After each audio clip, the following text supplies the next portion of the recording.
大家好，歡迎嚟到智慧會，我是老郭。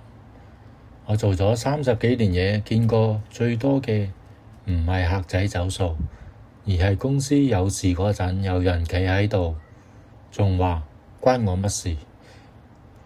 我話你知，船穿咗窿，無論你係船長定係水手，全部都會沉。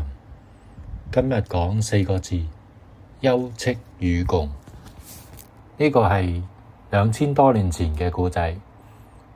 春秋時期，吳王夫差打敗越王勾踐，勾踐做奴隸，常訓問責，最後回國搞咗個政策叫10年生罪，10年教訓。佢唔係一個人捱，佢係令全國百姓同佢一齊捱，開倉放糧，為民傷兵。百姓覺得王同我哋一體嘅。反觀夫差打贏之後，驕傲自滿，殺忠臣，搞特權，大臣心寒，呢艘船就嚟沉，我要穩定下一艘。最後越國一反攻，吳國瞬間崩盤。講完勾踐同夫差，我話你知一個我親身經歷過嘅休戚與共嘅故事。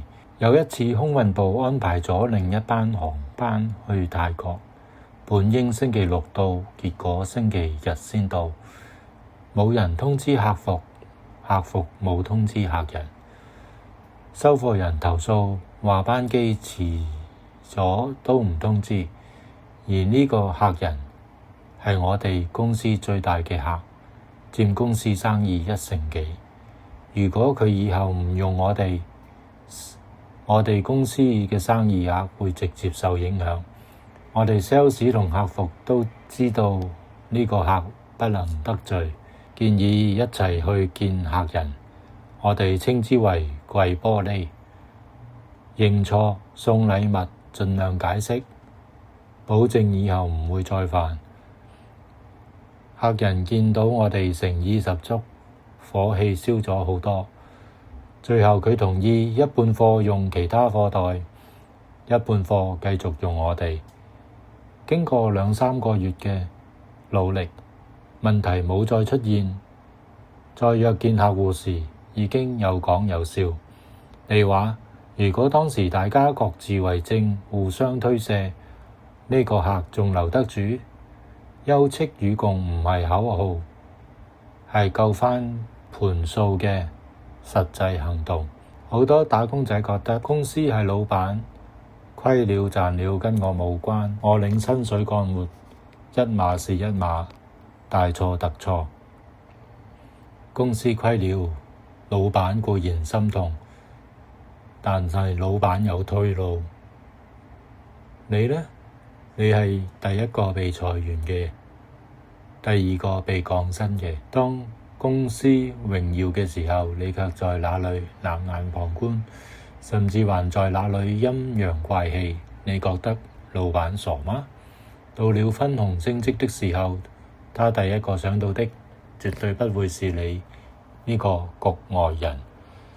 休戚與共唔係要你傻乎乎嘅去孭鑊，而係你要明白你嘅命運是與你嘅部門、你嘅團體綁在一起的。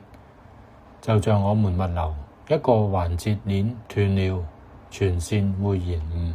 如果送貨司機遲到了，客戶罵的是我們整個公司，唔係只罵司機。這個時候你作為客服，如果你只會回覆客戶說這是司機嘅責任，那你在客戶眼裏就是個廢物，在司機眼裏就是個叛徒。正確嘅做法係什麼？跟客戶說，實在抱歉，我們正在全力協調，這是我的責任，我保證半小時內給你確切嘅消息。然後轉頭去催司機，幫司機解決路況問題。呢啲叫做榮辱與共。客戶看到了你嘅擔當，司機受到了你的支援，這才是團隊。很多人誤解了休戚與共，以為是你要無條件犧牲，唔係嘅。老郭呢部紙沒有吃過大虧，靠嘅就係唔透這4個字。請記住3句老郭語錄：第一，有功分俾兄弟，有鑊自己孭起。老闆唔係傻嘅，佢睇得好清楚。第二，幫人唔係擦鞋，係存人情存款。你唔幫人，急起上嚟，冇人會幫你。第三，走之前做好手尾，交接清楚。個名臭咗，行到邊都係臭㗎。各位，我哋打工仔係圖啲乜嘢？唔係就係圖個工作順利、升職加薪、平平安安嘛。呢個世界變得太快， AI 要取代我哋，年輕人要捲死我哋。在這種環境下，你唯一嘅競爭力，除了專業技能，就是你嘅人情味。老闆為什麼留你？因為你不僅活兒好，而且忠心，關鍵時刻能頂上去。同事為什麼挺你？因為你夠意思，不會在背後捅刀子。這就是休戚與共在現代職場嘅意義。它不是什麼高大上嘅企業文化，佢係讚門呢啲普通人在職場這片大海裏抱團取暖活下去嘅智慧。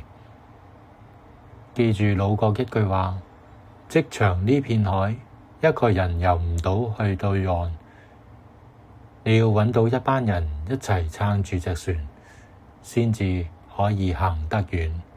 唔好做孤狼，要做群狼。狼群之所以可怕，唔係因為每隻狼都叻，而係佢哋知道只有一齊先可以活得好。哈哈。好啦，下次再傾。祝大家揾到一班可以一齊撐船嘅人。拜拜。大家記得點讚、留言、訂閱、分享視頻。多謝大家收睇，我哋下次見。